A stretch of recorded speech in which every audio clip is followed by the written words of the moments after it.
স্বাগত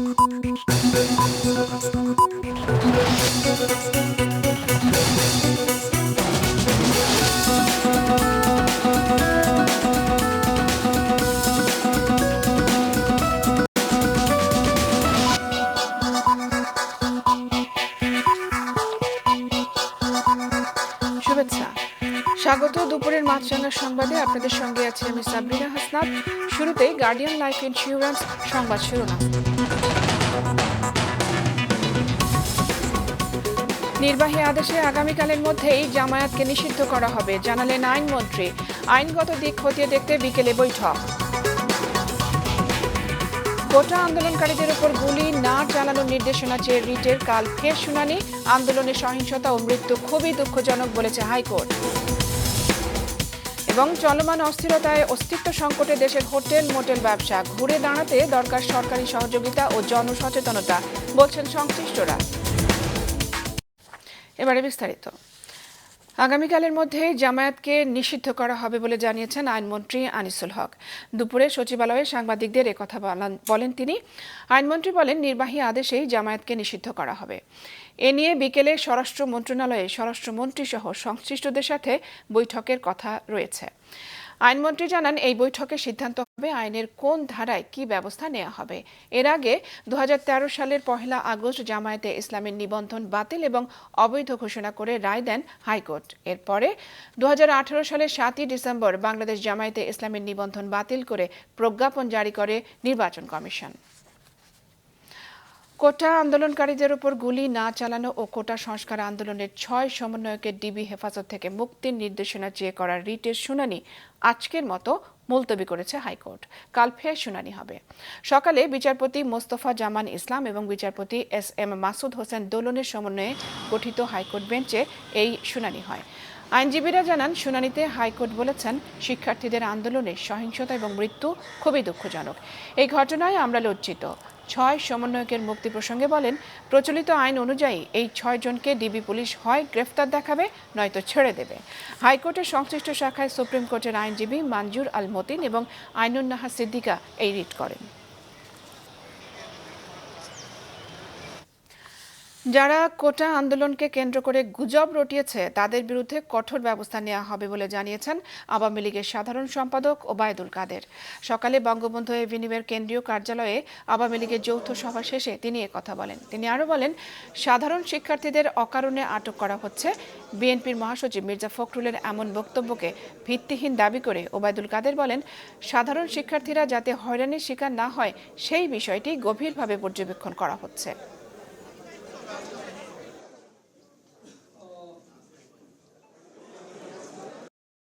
গুজব সৃষ্টিকারীদের তথ্য আইন প্রয়োগকারী সংস্থাকে জানাতে।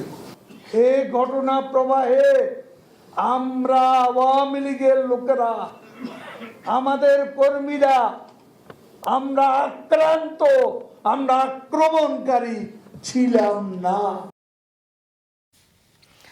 সংবাদের বস্তুনিষ্ঠতা আর পরিচ্ছন্ন রুচির বৈচিত্র্যময় অনুষ্ঠানমালা, এই মূল মন্ত্র পাথেয় করে মাছরাঙা টেলিভিশন পার করল প্রতিষ্ঠার 13টি বছর।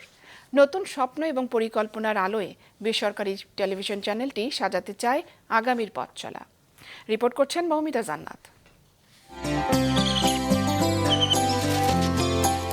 দেশের সম্প্রচার জগতে মাছরাঙা টেলিভিশনের যাত্রা শুরু হয়েছিল গুণগত পরিবর্তনের স্বপ্ন নিয়ে।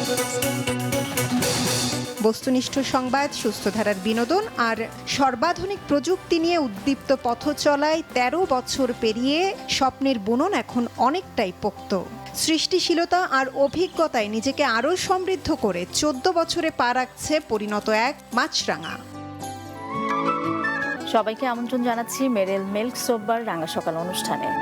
মাছরাঙার প্রত্যেকটি সকাল শুরু হয় নূতনত্ব আর ভিন্নতার স্বাদ নিয়ে রাঙা সকাল অনুষ্ঠানের মাধ্যমে। দিনের শুরুতে পর্দায় সফল মানুষদের উপস্থিতি আর নতুন পুরনো শিল্পীদের গান দর্শকদের সতেজ করে তোলে সারা দিনের জন্য। একাধিক সঙ্গীতানুষ্ঠান ছাড়াও মাছরাঙা নিয়মিতই আয়োজন করে আসছে সারা দেশ থেকে লোকসঙ্গীতের প্রতিভা অন্বেষণের অনুষ্ঠান ম্যাজিক বাউলিয়ানা। আধুনিকতার নামে ভুলতে বসা বাংলা সংস্কৃতির অন্যতম এই অনুষঙ্গ যেন নতুন করে প্রাণ পাচ্ছে এই অনুষ্ঠানের মধ্য দিয়ে। একইভাবে রান্নাবান্না নিয়ে দেশের সবচেয়ে বড় রিয়েলিটি শোতে পরিণত হয়েছে সেরা রাঁধুনি। প্রতি বছরই দেশ সেরা রন্ধনশিল্পী খোঁজার মধ্য দিয়ে নারীর সৃষ্টিশীলতা, রসনা বিলাসে দেশীয় ঐতিহ্য আর সংস্কৃতিকে দৃশ্যপটে তুলে আনছে মাছরাঙা টেলিভিশন। বিশ্ব সংস্কৃতির সঙ্গে দর্শকদের পরিচয় করিয়ে দিতে মানসম্পন্ন বিদেশি সব অনুষ্ঠান দর্শক শ্রোতার নাগালে নিয়ে এসেছে মাছরাঙা টেলিভিশন। শিশুদের জন্য মাছরাঙা প্রচার করছে জনপ্রিয় বিভিন্ন কার্টুন ও নিজস্ব অনুষ্ঠানও। দর্শক শ্রোতাদের রুচিশীল বিনোদন উপহার দিতেও অঙ্গীকারাবদ্ধ মাছরাঙা। সেই লক্ষ্য থেকে চলচ্চিত্র ও নাটক ছাড়াও লাইফস্টাইল, প্রযুক্তি, শোবিজ নিয়ে বিভিন্ন আঙ্গিকে অনুষ্ঠান প্রচার করছে মাছরাঙা। রুচির ছাপ, শুদ্ধতার ছোঁয়ায় নিজেকে আলাদা করে চেনানোর ক্ষেত্রে অনেক দূর এগিয়ে গেছে এই সম্প্রচার মাধ্যমটি। আমরা সকল বয়সী এবং সকল শ্রেণীর মানুষের জন্যই আসলে দর্শকের জন্য আমরা চেষ্টা করেছি অনুষ্ঠান সাজাতে। পাশাপাশি আমরা একই সঙ্গে বেশ কিছু ইভেন্ট করছি, কিছু স্পেশাল ডেকে আমরা নোটিস করছি, যেগুলো নিয়ে আমরা আলাদাভাবে ভাবছি। তবে প্রজন্ম যখন বড় টিভি পর্দা থেকে মুখ ফিরিয়ে খুদে মুঠোফোন কিংবা কম্পিউটারের পর্দায় অনেক বেশি ঝুঁকে পড়ে, তখন সেটি চ্যালেঞ্জ হয়ে দাঁড়ায় গণমাধ্যমগুলোর জন্য। তবে মাছরাঙার ডিজিটাল টিম অত্যন্ত দক্ষতার সাথে মোকাবেলা করছে সেই চ্যালেঞ্জ। মাছরাঙা তাই সমান জনপ্রিয় নেট দুনিয়াতেও। এই মুহূর্তে আমার কাছে মনে হয় সবচাইতে বড় চ্যালেঞ্জ সেটা হচ্ছে নিজেদেরকে ট্রান্সফর্ম করা। আমরা কিন্তু একটা শিফটিংয়ের মধ্যে দিয়ে যাচ্ছি। আমাদেরকে এখন ট্র্যাডিশনাল মিডিয়া থেকে ডিজিটালের দিকে কনভার্ট করতে হচ্ছে। আমরা সমষ্টিগতভাবে সবাই চেষ্টা করে যাচ্ছি নিজেদেরকে সেই জায়গাগুলোতে আসলে নিয়ে যাওয়ার জন্য। অনুষ্ঠানের ক্ষেত্রে, সংবাদের ক্ষেত্রে সবসময়ই আমরা আসলে প্রতিদিনই কিছু না কিছু নতুন চেঞ্জ আনার চেষ্টা করি এবং আমার মনে হয় যে আগামীতেও আমরা আসলে আরও অনেক কিছু পরিবর্তনের দিকে যাব বলে আমরা বিশ্বাস করি আর কি। মিশ্র ঘরানা টেলিভিশন হলো সাংবাদিকতার চ্যালেঞ্জ সবসময় সাহসের সাথে মোকাবেলা করে যাচ্ছে মাছরাঙার সংবাদ বিভাগ। সংবাদ সংগ্রহ ও প্রচারে প্রতিযোগিতা নয়, মাছরাঙার সার্বক্ষণিক প্রচেষ্টা তথ্যের শুদ্ধতা ও বস্তুনিষ্ঠতায়, যার স্বীকৃতিও মিলছে অবিরত। যেটাকে পাবলিক ইন্টারেস্টেড জার্নালিজম বলে, আমরা সেটাকে ফলো করি। জনগণের চাওয়া পাওয়া, জনগণের আশা আকাঙ্ক্ষা, পিছিয়ে যাওয়া জনগোষ্ঠীকে এগিয়ে নেওয়া, সেদিকে আমাদের বড় ফোকাস থাকে। কোথায় দুর্নীতি হচ্ছে, কোথায় অনিয়ম, সেই জিনিসগুলোকে তুলে আনা, সেটি কিন্তু আমাদের বড় ফোকাসের জায়গা। সেটি আমরা করে থাকি আমাদের অনুসন্ধানের রিপোর্টের মধ্য দিয়ে। দেশের সীমানা ছাড়িয়ে পৃথিবীর নানান প্রান্ত থেকে খবর সংগ্রহ ও সম্প্রচার মাছরাঙার সংবাদকে সমৃদ্ধ করে যাচ্ছে প্রতিনিয়ত। মাছরাঙা টেলিভিশন এটাতেই বিশ্বাসী যে যা কিছু বস্তুনিষ্ঠ সেটাই উঠে আসতে হবে এবং এর মধ্য থেকেই আসলে প্রতিযোগিতা করে টিকে থাকার যে বিষয়টি, সেটা মাছরাঙা প্রবলভাবে বিশ্বাস করে। অনুসন্ধানী সাংবাদিকতায় মাছরাঙা টেলিভিশনের নাম সব সময় উঠে এসেছে শীর্ষ তালিকায়। অনুসন্ধান, উন্মোচন এসব অনুষ্ঠানের মাধ্যমে নানান দুর্নীতি এবং অব্যবস্থাপনার চিত্র তুলে ধরে মাছরাঙা। স্বীকৃতি হিসেবে গত কয়েক বছরে অনুসন্ধানী সাংবাদিকতার প্রায় সব স্বীকৃতি জমা হয়েছে মাছরাঙার ঝুলিতে। জাতীয় ও আন্তর্জাতিক অঙ্গনে ব্যবসা বাণিজ্যের হালনাগাদ, তথ্য নির্ভর চুলচেরা বিশ্লেষণ আর নতুন সম্ভাবনার খবর নিয়ে প্রচারিত বিজনেস রিপোর্ট বিশ্ব ও জাতীয় অর্থনীতির নানান বাকবদলের খবর নিয়ে আসে সপ্তাহ জুড়ে। ক্রীড়ামোদীদের জন্য মাছরাঙার বিশেষ আয়োজন খেলার মাঠে। দেশি বিদেশি খেলার চমকপ্রদ আর সবশেষ তথ্যর খোরাক মিটিয়ে তৈরি করেছে নতুন মাত্রা। প্রবাদ প্রতিম শিল্পোদ্যোক্তা স্যামসন এইচ চৌধুরীর হাত ধরে 2011 সালের 30শে জুলাই যাত্রা শুরু করে মাছরাঙা। আমি একটাই কথা বলতে পারি, ডেডিকেটেড হয়ে যদি আমরা কাজ না করি তাহলে সফল হওয়া যায় না। এই ডেডিকেশনটা থাকতে হবে। কিংবদন্তি সেই মানুষটা আজ নেই, কিন্তু তার দেখানো পথ ধরেই দেশীয় সংস্কৃতি লালন ও বিকাশের লক্ষ্যে দৃপ্ত পায়ে এগিয়ে যাচ্ছে মাছরাঙা টেলিভিশন। মৌমিতা জান্নাত, মাছরাঙা সংবাদ, ঢাকা। পরিকল্পনা ছিল 2030 সালের মধ্যে পর্যটন শিল্পের মাধ্যমে 72 লাখ মানুষের কর্মসংস্থানের, কিন্তু রাজনৈতিক অস্থিরতার কারণে সেই পরিকল্পনা এখন হুমকির মুখে। অস্তিত্ব সংকটে পড়েছে দেশের হোটেল, মোটেল, রেস্তোরাঁ ব্যবসা। খাত সংশ্লিষ্টরা বলছেন, ঘুরে দাঁড়াতে দরকার সরকারের সহযোগিতা এবং জনগণের সচেতনতা। নিয়াজ মোর্শেদের রিপোর্ট, ক্যামেরায় ছিলেন মেহেদি হাসান সোহাগ। এবারের বিশ্ব পর্যটন দিবসের স্লোগান পর্যটনের মাধ্যমে শান্তি, কিন্তু গত কয়েকদিনের অশান্তি দেশের পর্যটন শিল্পকে হুমকির মুখে ফেলে দিয়েছে। পর্যটন হচ্ছে শান্ত মেজাজের, অনুকূল পরিবেশে রাজনীতিক, সামাজিক, আর্থসামাজিক সব কিছু যখন তার অনুকূলে থাকবে তখনই পর্যটকরা ওই ডেস্টিনেশনে ভ্রমণ করতে আসবেন। পর্যটন নিয়ে কাজ করেন এমন ব্যক্তিরা জানাচ্ছেন, অস্থিরতার কারণে বাংলাদেশে আসার পরিকল্পনা বাতিল করেছেন বিদেশিরা। আমার বায়াররা তো আসা কমপ্লিটলি বন্ধ করে দিছে। আমার কিছু কিছু লং স্টেইং গেস্ট ছিল যারা সব ক্যান্সেল করে চলে গেছে। এয়ারলাইন সেক্টরের উপর বেস করে টোটাল ইন্ডাস্ট্রি আসলে বলতে যা বোঝায়, ইকোনমিক যে প্ল্যাটফর্ম বোঝা যায় সেটা কিন্তু পুরোটাই আসলে ধসে যাওয়ার একটা সম্ভাবনা থাকে। বাংলাদেশ পর্যটন কর্পোরেশনের বিভিন্ন জেলায় ছড়িয়ে থাকা হোটেল, মোটেল, রেস্তোরাঁ এখন পর্যটক শূন্য। আমরা আমাদের হোটেল বা মোটেল বা রেস্টুরেন্টে আমরা কোনো গেস্ট আমরা পাই নাই। গেস্ট না পাওয়াতে যেটা হয়েছে যে আমাদের যদি গেস্ট না আসে তাহলে আমার ইনকামটা হবে কীভাবে? সো আমরা আসলে ক্ষতিগ্রস্ত হয়েছি। ঘুরে দাঁড়াতে পর্যটন খাত সংশ্লিষ্টরা বলছেন, সরকারের সহযোগিতা এবং জনগণের সচেতনতা ছাড়া সম্ভব নয়। সবার আগে আমাদের যেটা দরকার সুষ্ঠু বিজনেসের ক্ষেত্রে, এটা হচ্ছে পলিটিক্যাল স্টেবিলিটি। পর্যটন বান্ধব একটা পরিবেশ আমাদের প্রয়োজন। ইনসেন্টিভ প্রদান করতে হবে, মূসক তো বাদ দিতেই হবে, সকলকে জানাই দিতে হবে। ট্যুরিস্ট ভেহিকলসগুলোতে আঘাত করা যাবে না, এটা হরতাল, কারফিউ সব আওতার বহির্ভূত থাকবে। দেশের পর্যটন শিল্পকে এগিয়ে নিতে কাজ করছে বাংলাদেশ ট্যুরিজম বোর্ড। বোর্ডের প্রধান নির্বাহী জানান, 2030 সালের মধ্যে 72 লাখ লোকের কর্মসংস্থানের পরিকল্পনা ছিল, কিন্তু সেই লক্ষ্য অর্জন এখন অনেক দূরে চলে গেল। হাই কমিশন, এমবেসি এবং আমাদের কনসাল জেনারেল অফিস, তাদেরকে আমরা এটা অনুরোধ করব যে তারা যাতে আমাদের ট্যুরিজমের যে বিভিন্ন ডেস্টিনেশন সম্পর্কে সেই সব দেশগুলোতে বিভিন্ন প্রোগ্রাম আয়োজন করা, রুট শো করেন। বিদেশ থেকে বাংলাদেশে পর্যটক এলে শুধু যে হোটেল, রেস্টুরেন্ট বা পরিবহন মালিকদের লাভ হয় তা না, এর সাথে সংশ্লিষ্ট 19টি খাতও লাভবান হয়, আর উপকৃত হয় স্থানীয় জনসাধারণও। নিয়াজ মোর্শেদ, মাছরাঙা সংবাদ, ঢাকা। ফেসবুক ও হোয়াটসঅ্যাপ বন্ধ থাকায় পাবনায় ব্যাপক ক্ষতিগ্রস্ত হয়েছে সামাজিক যোগাযোগ মাধ্যম ভিত্তিক ব্যবসা বাণিজ্য। উদ্যোক্তারা নিতে পারেননি পণ্যের অর্ডার এবং গ্রাহকের কাছে সময় মতো সরবরাহ করতে পারেনি পণ্য, ফলে হুমকিতে পড়েছে ই কমার্স ও এফ কমার্স ভিত্তিক এই খাত। কর্মহীন দিন কাটাচ্ছে 5 সহস্রাধিক উদ্যোক্তা। রাতুল ইসলাম সুমনের ক্যামেরায় প্রতিনিধি শহীদুল ইসলামকে সাথে নিয়ে উৎপল মির্জার রিপোর্ট। পাবনায় নারী উদ্যোক্তাদের নিয়ে সবচেয়ে বড় ফেসবুক গ্রুপ হচ্ছে হাংরি পাবনা, যে গ্রুপের সদস্য সংখ্যা প্রায় ৭৯,০০০, যেখানে ফেসবুকের মাধ্যমে যুক্ত হয়ে বিভিন্ন খাদ্য সামগ্রীর ব্যবসা করে জীবিকা নির্বাহ করেন নারী উদ্যোক্তারা। টানা প্রায় পক্ষকাল ব্যাপী সামাজিক যোগাযোগ মাধ্যম বন্ধ থাকায় চরম লোকসান গুনতে হচ্ছে তাদের।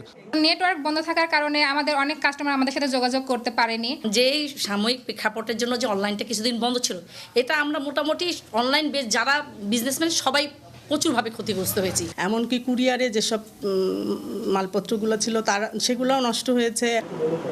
অনেক উদ্যোক্তাই খাদ্য সামগ্রী সহ পণ্যের অর্ডার নিতে পারেননি। এই গ্রুপের অ্যাডমিনের হিসাবে বন্ধের পর থেকে এ পর্যন্ত গ্রুপ সদস্যদের লোকসানের পরিমাণ প্রায় কোটি টাকা। প্রতি মাসে আমাদের প্রায় 1 থেকে 1.5 কোটি টাকার পণ্য তারা বিক্রি করে সংসার চালান। এই 15 দিন বিদ্যুৎ নেটওয়ার্ক না থাকার কারণে আমাদের প্রায় 50 থেকে 60 লক্ষ টাকার ক্ষতি হয়েছে। এই গ্রুপের মতোই পাবনায় ফেসবুক, হোয়াটসঅ্যাপ সহ বিভিন্ন সামাজিক যোগাযোগ মাধ্যম ভিত্তিক ব্যবসা করে জীবিকা নির্বাহ করেন আরও কয়েক হাজার বেকার যুবক। তাদেরও কাটছে কর্মহীন দিন।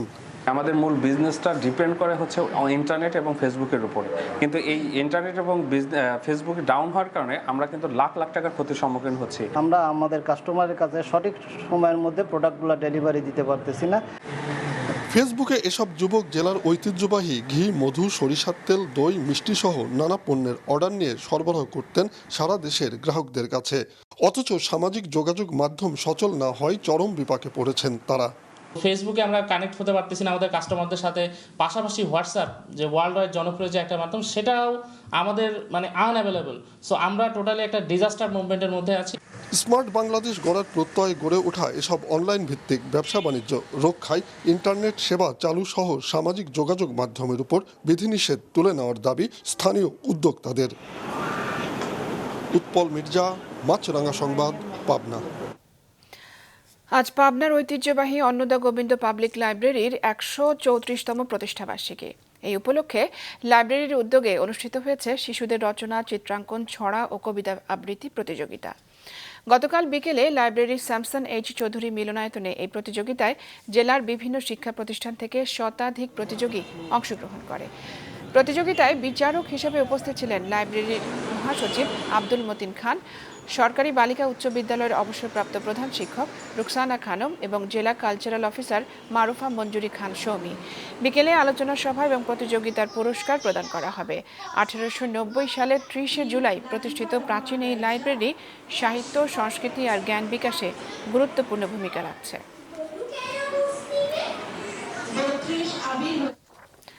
চলে গেলেন জনপ্রিয় সঙ্গীত শিল্পী, নির্মাতা ও উপস্থাপক হাসান আবিদুর রেজা জুয়েল। দীর্ঘদিন ধরে ক্যান্সারে ভুগে সকালে রাজধানীর একটি বেসরকারি হাসপাতালে শেষ নিঃশ্বাস ত্যাগ করেন তিনি। 90-এর দশকে ব্যান্ড সঙ্গীত জগতে ব্যতিক্রমী কণ্ঠ নিয়ে উত্থান হয় শিল্পী জুয়েলের। আয়ুব বাচ্চুর সুরে তার প্রথম অ্যালবাম কুয়াশা প্রহর প্রকাশ হয় 1993 সালে। এরপর একে একে প্রকাশিত হয় বেশ কিছু একক অ্যালবাম। গুণী এই শিল্পী মাছরাঙা টেলিভিশনে অনুষ্ঠান বিভাগের প্রধান হিসেবেও দায়িত্ব পালন করেন। বাদ আসর গুলশান আজাদ মসজিদে তার জানাজা অনুষ্ঠিত হবে। আজই বনানী কবরস্থানে দাফন করা হবে এই শিল্পীকে।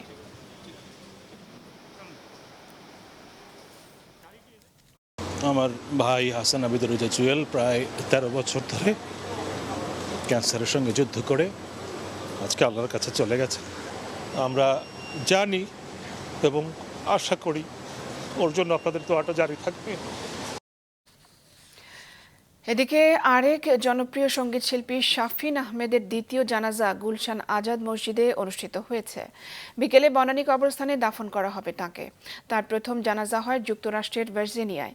যুক্তরাষ্ট্রের সঙ্গীত সফরে থাকাকালে হঠাৎ অসুস্থ হয়ে পড়েন তিনি। ভার্জিনিয়ায় চিকিৎসাধীন অবস্থায় গত 20 জুলাই তিনি ইন্তেকাল করেন। গতকাল তার মরদেহ দেশে আনা হয়। 2041 সালের মধ্যে 85 লাখ টন মাছ উৎপাদন করতে দেশের সব জলাশয়ে মাছ অবমুক্তকরণ, হ্যাচারি এবং প্রবাহমান জলাশয়ে খাঁচায় মাছ চাষের পরিকল্পনা নিয়েছে সরকার। ভরবো মাছে মোদের দেশ, গর্ব স্মার্ট বাংলাদেশ স্লোগানে আজ শুরু হয়েছে মৎস্য সপ্তাহ। সকালে এক সংবাদ সম্মেলনে মৎস্য ও প্রাণী সম্পদ মন্ত্রী আব্দুর রহমান জানান, চলতি অর্থবছরে মৎস্যজাত পণ্য রপ্তানি করে $405 মিলিয়ন আয় হয়েছে। মাছের উৎপাদন বাড়াতে কারেন্ট জালের ব্যবহার বন্ধে মোবাইল কোর্ট পরিচালনা, চিংড়ির উৎপাদন বাড়াতে বিশেষায়িত অঞ্চল তৈরি, নতুন জাতের ভেনামি, পোনা এবং রেণু আমদানি করার পরিকল্পনা নেওয়া হয়েছে।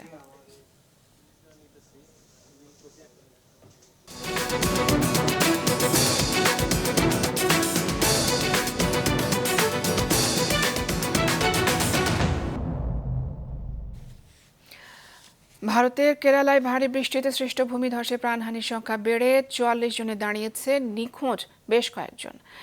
রাজ্যের দুর্যোগ ব্যবস্থাপনা কর্তৃপক্ষ জানায়, গত রাত থেকে টানা বৃষ্টির পর আজ ভোরে ওয়েনার জেলায় পাহাড়ি এলাকায় আলাদা 3টি ভূমিধসের ঘটনা ঘটে।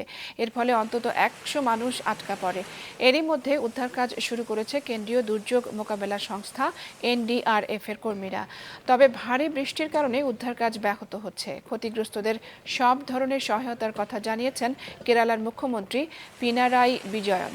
হতাহতের ঘটনায় শোক জানিয়ে নিহতদের প্রত্যেকের পরিবারকে 2 লাখ রুপি করে সহায়তার ঘোষণা দিয়েছেন প্রধানমন্ত্রী নরেন্দ্র মোদী। বিতর্কিত প্রেসিডেন্ট নির্বাচনে ভোট গণনায় কারচুপির অভিযোগে ভেনেজুয়েলার রাজধানী কারাকাস সহ বিভিন্ন স্থানে বড় ধরনের বিক্ষোভ হয়েছে। গতকাল প্রেসিডেন্ট নিকোলাস মাদুরোকে জয়ী ঘোষণা করে নির্বাচনের ফল দেয় দেশটির জাতীয় নির্বাচন কাউন্সিল। সেই ফল প্রত্যাখ্যান করে বিরোধী দলগুলো দাবি করে তাদের প্রার্থী এডমুন্ডো গঞ্জালেজ প্রায় 74% ভোট পেয়েছেন। এরপর রাজধানী কারাকাসে বিক্ষোভে নামে হাজারো মানুষ। তাদের ছত্রভঙ্গ করতে পুলিশ টিয়ার গ্যাস এবং রাবার বুলেট ছুঁড়লে আহত হয় অর্ধশতাধিক। নির্বাচনের ফল মেনে নিয়ে সবাইকে শান্ত থাকার আহ্বান জানিয়েছেন প্রেসিডেন্ট মাদুরো। কেউ সহিংসতা করলে কঠোর ব্যবস্থার হুঁশিয়ারিও দেন তিনি। দুপুরের সংবাদ শেষ করছি, যাবার আগে গার্ডিয়ান লাইফ ইন্স্যুরেন্স সংবাদ শিরোনামগুলো জানিয়ে দিচ্ছে আরও একবার। নির্বাহী আদেশে আগামীকালের মধ্যেই জামায়াতকে নিষিদ্ধ করা হবে, জানালেন আইনমন্ত্রী। আইনগত দিক খতিয়ে দেখতে বিকেলে বৈঠক। কোটা আন্দোলনকারীদের ওপর গুলি না চালানোর নির্দেশনা চেয়ে রিটের ফের শুনানি কাল। আন্দোলনের সহিংসতা ও মৃত্যু খুবই দুঃখজনক বলেছে হাইকোর্ট। এবং চলমান অস্থিরতায় অস্তিত্ব সংকটে দেশের হোটেল মোটেল ব্যবসা ঘুরে দাঁড়াতে দরকার সরকারি সহযোগিতা ও জনসচেতনতা, জানান সংশ্লিষ্টরা। এই ছিল এখনকার মতো। মাছরাঙা টেলিভিশনের ইউটিউব চ্যানেলেও দেখতে পারেন আমাদের সংবাদ, প্রতিবেদন ও অনুষ্ঠান। আমাদের পরবর্তী সংবাদ বিকেল 5টায় দেখার আমন্ত্রণ।